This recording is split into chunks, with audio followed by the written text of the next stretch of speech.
Bonjour à tous, je me présente Hélène Bilodeau, coordonnatrice au groupe d'entraide à l'Association pulmonaire du Québec.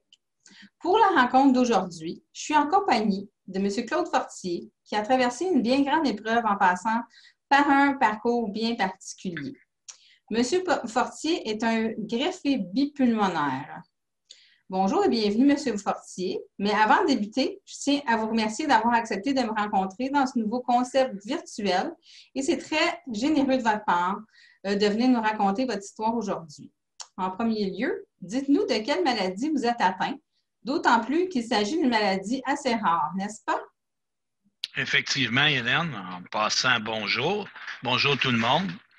En fait, je suis atteint du déficit alpha-1 antitrypsine. C'est un beau nom scientifique, puis je vais vous l'expliquer simplement. Lorsqu'on m'a diagnostiqué cette maladie en 2004, la méconnaissance de ce problème à ce moment-là se résumait plus facilement ici. C'est comme une bébite qui mange les bébites et qui doit arrêter de manger les bébites qui sont disparues. C'est très clair en résumé, pas vrai? En fait, ce déficit est génétique, chronique et progressif, ce qui peut causer des problèmes pulmonaires, des problèmes de foie ou parfois la peau et très rarement les trois ensemble, ce que je ne vous souhaite pas. Je constate qu'il s'agit effectivement d'une maladie très peu connue. Dites-nous de quelle façon vous avez appris que vous aviez un problème de santé important. Mon histoire, tout simplement, débute en 1989. Lors d'une partie de balle molle, je frappe la balle, je cours vers le premier but, puis je constate, rendu au premier but, que je suis très essoufflé. Puis même, c'était bien intense. Ça prenait du temps de prendre mon souffle. Alors, bien sûr, je mets la faute sur mon manque d'exercice, d'un surplus de poids et de la cigarette, tout en promettant de voir à ça prochainement, de consulter. En septembre 89, l'hôpital du Mont-Sinaï tient un kiosque d'information à mon travail, ce qui nous permettait de faire un test de spirométrie. Donc, quelques semaines plus tard, on me contacte en me disant que les tests ne sont pas normaux et qu'on m'invite à effectuer plus de tests approfondis. Je me dirige vers l'hôpital Mont-Sinaï à Sainte-Agathe et pendant 3 jours, je passe des tests. Le verdict, imaginez-vous qu'à 36 ans, croyez-le ou non, on m'annonce que je souffre d'emphysème pulmonaire. Je suis tellement estomaqué. Qui n'aura pas été estomaqué, comme vous dites. Donc, quelle a été votre réaction à la suite de ce diagnostic? Ma réaction était un mélange de stupeur et d'être un petit peu en état de choc. Au lieu de me prendre doucement en charge, on me fait peur. On veut me faire consulter, faire rencontrer, prendre des médicaments. Donc, un petit peu étourdi en ayant une méconnaissance de la maladie, je décide de me prendre en main moi-même, tout en me promettant d'arrêter de fumer. J'essaie donc de cesser la cigarette à maintes et maintes reprises, sans jamais y parvenir totalement. Et je continue d'ignorer cet avertissement et je fais comme si de rien n'était et que le temps va arranger les choses. J'ai vécu ainsi jusqu'en 2004, c'est-à-dire continuer de façon intermittente une quinzaine d'années. Alors, votre maladie a continué de progresser durant un bon moment. Qu'est-ce qui s'est-il donc passé en 2004 après cette longue période-là? C'est à ce moment-là que survient ma première infection au poumon qui nécessite une hospitalisation, donc avec une prise d'antibiotiques et de cortisone massive. À la même période, on découvre la source de mes problèmes, le déficit alpha-1. À ce moment, ma capacité pulmonaire se situait à 31 %. J'aurais pu abandonner la cigarette et améliorer mon sort afin d'en retarder l'échéance et la dégradation. Mais non, ma fidèle compagne, la cigarette, demeure présente et m'accompagne après un bon repas copieux, lors du stress, les émotions. Donc, je fumais quand même, on peut dire que je fumais mes émotions.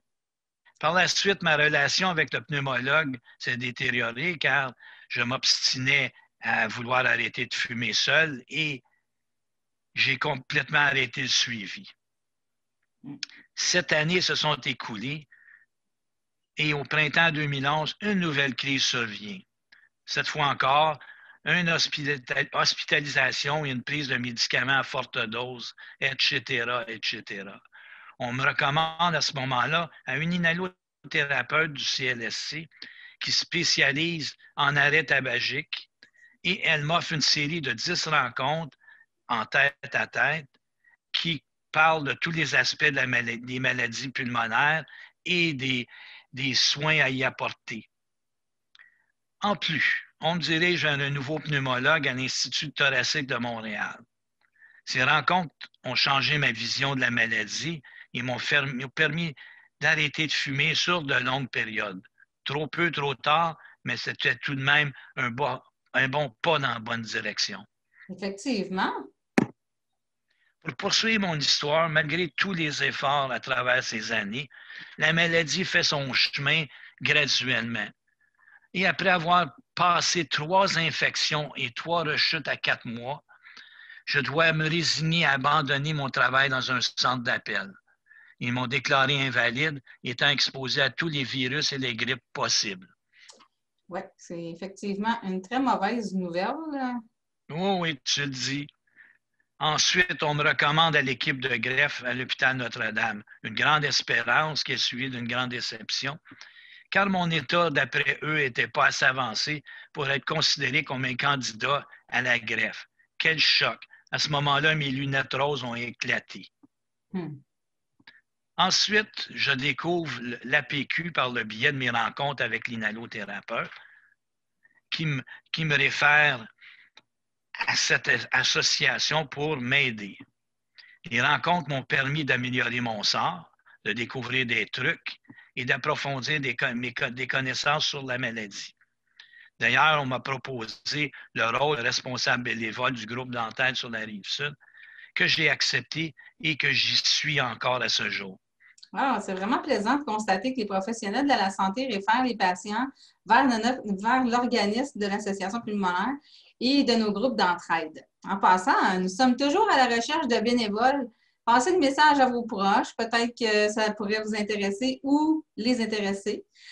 Soit pour aider dans les tâches d'appel téléphonique, à la préparation des rencontres, à la distribution des brochures, à la liste des présences, etc. Si c'est une chose qui vous intéresse, bien, je vous invite à me contacter. Il va me faire plaisir de vous donner des détails et de l'information à ce sujet-là. Alors, je reviens à votre témoignage, M. Fortier. Vous disiez que votre maladie n'était pas assez avancée pour être éligible à être candidat à la greffe. Donc, vous êtes pris en 2 mondes? Et que oui, j'étais pris en 2 mondes.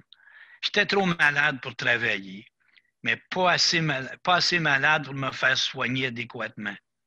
Je n'étais pas éligible à l'oxygène, je m'excuse.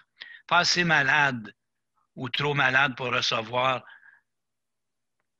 trop malade plutôt pour recevoir un médicament corrigeant mon déficit alpha-1 et pas assez malade pour être considéré à être candidat à la greffe. Donc, où est-ce que je me situe là-dedans? Maintenant, en 2014, j'ai maintenant 61 ans. Je continue mon chemin. Je participe à des programmes de mise en forme. Je prends des médicaments, les médicaments que je peux quand j'ai développé des interrants avec certains inhalateurs.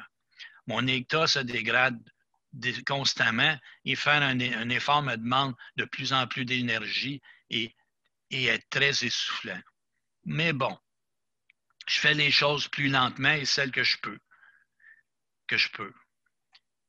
Pendant les années qui suivent, c'est le même scénario avec l'équipe de greffe. Mon état était toujours trop stable, n'étant pas encore assez avancé pour être considéré comme candidat à la greffe. Donc, encore une longue période d'attente interminable. Qu'est-ce qui se passe ensuite? Ce qui se passe par la suite, c'est au printemps 2018, suite à un test, on me diagnostique une hypertension pulmonaire. C'est-à-dire que les vaisseaux entre le poumon et le cœur se sont détériorés et le cœur doit compenser pour des poumons défaillants. La conséquence, c'est que j'ai de plus en plus de difficultés à être actif et mon cœur, lors d'efforts, bat de plus en plus vite. J'étais tellement essoufflé que j'évitais même les choses par terre, de ramasser des chose par terre, je m'excuse.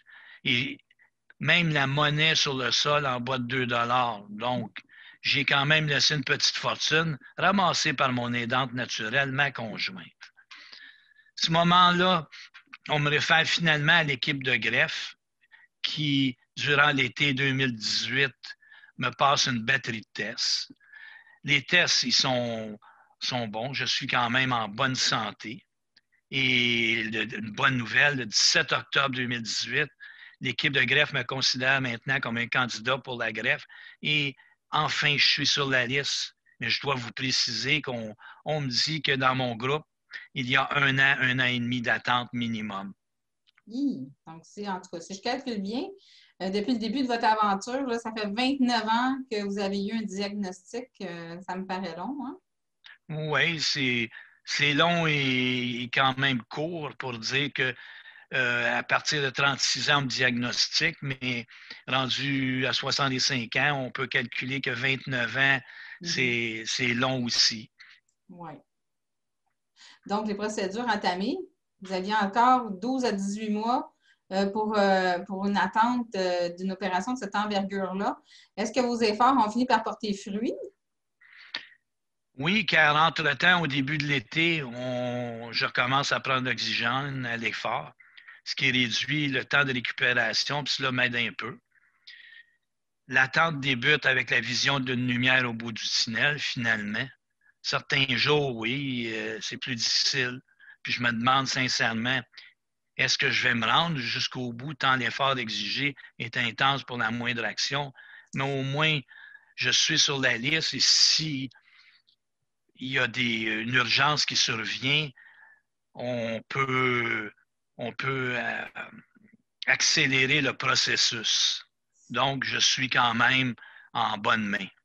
J'espère que vous savez à quel point vous êtes courageux, M. Fortier. Absolument, je crois que oui. Finalement, l'attente a été très courte car le 11 janvier, moins de 3 mois après mon inscription, alors que je suis à ce moment-là 17e sur la liste, lorsque j'ai débuté au mois d'octobre, j'étais 15e, donc j'ai reculé de 2. Des urgences qui sont survenues qui passent en avant. Donc, le 11 janvier, je reçois non. Le 11 janvier, je reçois un appel alors que j'attendais une réponse à une question laissée sur la boîte vocale à l'équipe de greffe. Je prends l'appel. Je ne comprends pas le nom de la personne, mais un petit peu baragouiné. On me demande si je suis prêt pour ma greffe. Ben, oui, effectivement, je suis prêt pour ma greffe. Je suis prêt et en attente. Je réponds comme une personne qui doit partir en voyage sous peu, un voyage prévu. Je réponds oui, banalement. Ben oui. Fait que, alors, il m'annonce, ben, j'ai des poumons pour toi. Je réponds, interloqué, est-ce une blague? Non, non, ça ne l'était pas. Il m'a demandé si j'étais intéressé. Croyez-moi, la réponse est sortie toute seule. Oui, je les veux. Oui, c'était une journée sûrement sucrée-salée. Effectivement, croyez-le ou non, c'est le lendemain de cet appel que j'ai reçu ma greffe tant attendue. Le 12 janvier 2019 est donc une journée d'anniversaire importante pour moi. Même s'il faisait un froid de canard à l'extérieur, ça reste une journée ensoleillée. Wow, j'ose imaginer comment vous pouviez vous sentir. Cela a dû vous sembler irréel, excitant, angoissant en même temps. Vous avez certainement passé par une gamme d'émotions indescriptibles. Si c'est trop vous demander, est-ce que je peux savoir en quel état vous étiez les heures qui ont précédé l'appel? La confirmation de la chirurgie s'est faite vers 16 heures le jour même.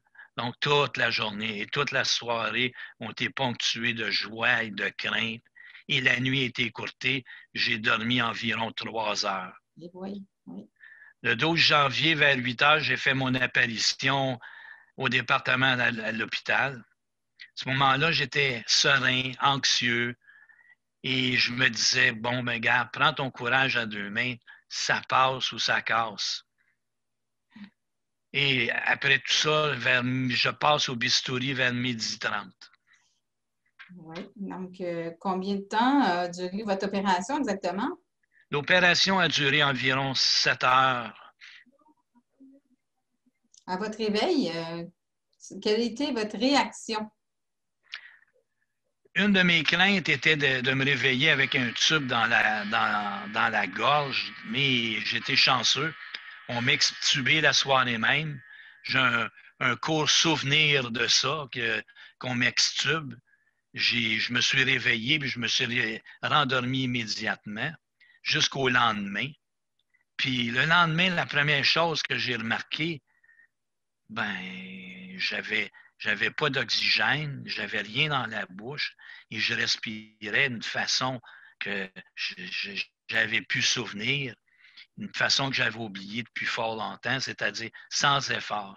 Ça m'a fait sourire et puis c'est là que je me suis aperçu que l'opération s'était bien déroulée car, bon, j'étais assis dans mon lit, puis bon, ben, je mangeais, puis je pouvais même et je n'avais pas de coupure qui s'effectuait à chaque mot. Donc, c'était une grande joie. Mm. J'avais reçu le plus beau cadeau que la vie pouvait m'offrir, tout en ayant une pensée profonde pour la personne qui m'a donné ses poumons n'est plus. C'est juste, je vais vous faire répéter la dernière phrase parce que ça a coupé. Je ne sais pas si c'est moi ou vous qui coupe. Donc, C'est j'ai entendu, la vous avez connexion reçu Internet qui le plus était. beau cadeau de votre vie, que la vie pouvait vous offrir, mais après ça, ça a comme coupé.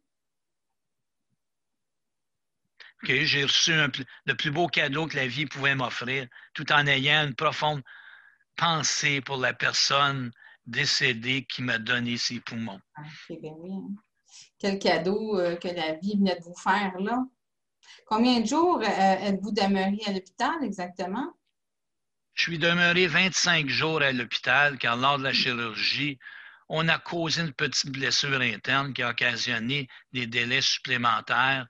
Donc, sans avoir ce délai-là, j'aurais pu sortir au bout de environ 14 jours. Il y a des gens qui sortent au bout de 10 jours, 2 semaines. Ah ouais. Wow. Mais 25 jours, c'est quand même long. Ils vous ont gardé, puis dans le fond, ils ont pris soin de vous plus longtemps. Et oui, Décès. ils m'ont gardé au chaud car à ce moment-là, Alex faisait très froid. Uh-huh. Cocktail météo, etc. Je regardais ça à travers ma fenêtre du 15e étage. Puis j'étais bien au chaud, puis tranquille dans ma cellule. À manger de la bonne nourriture d'hôpital pendant 25 jours, là, ça devait être le fun. Je n'en parlerai pas car à cause de la blessure interne qui m'a été causée, on m'a coupé tout ce qui était gras. Donc, on ne parle plus de beurre, on ne parle plus de fromage, on ne parle plus de viande. J'ai été mis à la diète. Donc, au menu, principalement poisson vapeur que j'ai mangé à multes et multes reprises au point de ne plus être capable de regarder seulement que l'assiette. Du spaghetti jus de tomate sans assaisonnement autre. Mm. Manger des fruits avec du cottage. Et pour vous dire que à un moment donné, ben, j'ai demandé à ma conjointe d'emmener la sauce soya de la maison. Et puis, à ce moment-là, j'ai commandé un spaghetti blanc. Ah. Quelle a été ma déception quand j'ai soulevé le couvercle du spaghetti, m'apercevoir qu'il y avait déjà du jus de tomate dedans. Ah non. Donc, je ne peux pas dire que la bouffe était méchante, j'y ai pas vraiment goûté. Ouais. Bien, de ce fait, vous avez été 25 jours à l'hôpital, vous avez quand même pensé à nous téléphoner. Je n'oublierai jamais le coup de fil que vous m'avez passé après peut-être une semaine après votre opération afin de m'annoncer la merveilleuse nouvelle. Donc, vous aviez la voix un petit peu rauque, moi qui étais certaine que vous aviez attrapé une mauvaise grippe. Je me demandais bien qu'est-ce qui vous est arrivé. Alors, vous me dites, ben, j'ai peut-être une mauvaise voix, mais j'ai des nouveaux poumons. J'étais tellement surprise et heureuse pour vous en même temps. J'étais comme, ben non, ça se peut pas. Alors, en tout cas, je vous ai trouvé vraiment généreux. de prendre le temps d'avoir pensé à nous téléphoner pour nous donner cette bonne nouvelle. Alors, dès que j'ai raccroché avec vous, j'y suis immédiatement accourue partager la bonne nouvelle à mon équipe, bien évidemment. Alors, pour terminer votre convalescence, est-ce que c'est bien déroulé tout de même? Chaque journée était une redécouverte, une renaissance.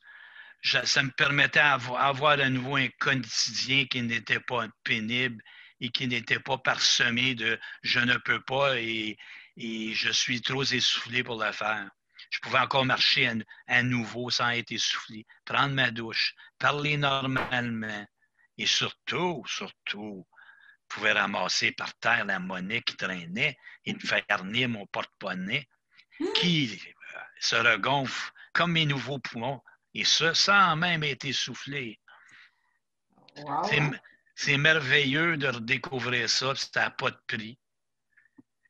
Cette aisance disparue qui revient puis qui s'améliore de jour en jour. Oui. C'est merveilleux.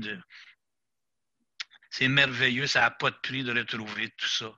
Aujourd'hui, après presque 2 ans, je suis encore en vie et souriant, car d'après le chirurgien qui a effectué la greffe, lorsqu'il a il a regardé les anciens poumons, il a évalué qu'il me restait de 3 mois à 1 an à vivre. Donc, les jours de griserie, maintenant, je me dis, maintenant, arrête de chialer, tu es encore en vie. Donc, après 21 mois, j'ai déjà 9 mois de fête qui est supplémentaire à ce qui aurait pu arriver. Wow, en effet. C'est déjà la fin de notre entretien. Bien, je vous remercie d'avoir partagé avec nous votre parcours. C'était super inspirant et je suis sûre que ça va donner de l'espoir aux gens. Alors, je vous souhaite en premier lieu la santé à vous et à votre ami de vie, votre conjointe. Prenez soin de vous et je vous dis à bientôt. On va se revoir dans nos groupes d'entraide étant un responsable bénévole. Donc, on est à la veille un jour peut-être de se revoir en vrai dans nos rencontres. On espère que ça va reprendre en 2021. En 2041, tu as dit? Non, en 2021. On ne peut pas donner de date, mais un jour, ça va reprendre. Alors, nous l'espérons. Puis merci de ces bons mots. Puis ça me fait plaisir de partager puis de dire aux gens qu'à un moment donné, il ne faut pas lâcher. Il y a toujours de l'espoir quelque part. Effectivement. Bonne journée. Merci, monsieur. Bonne journée. Bye-bye. À la prochaine.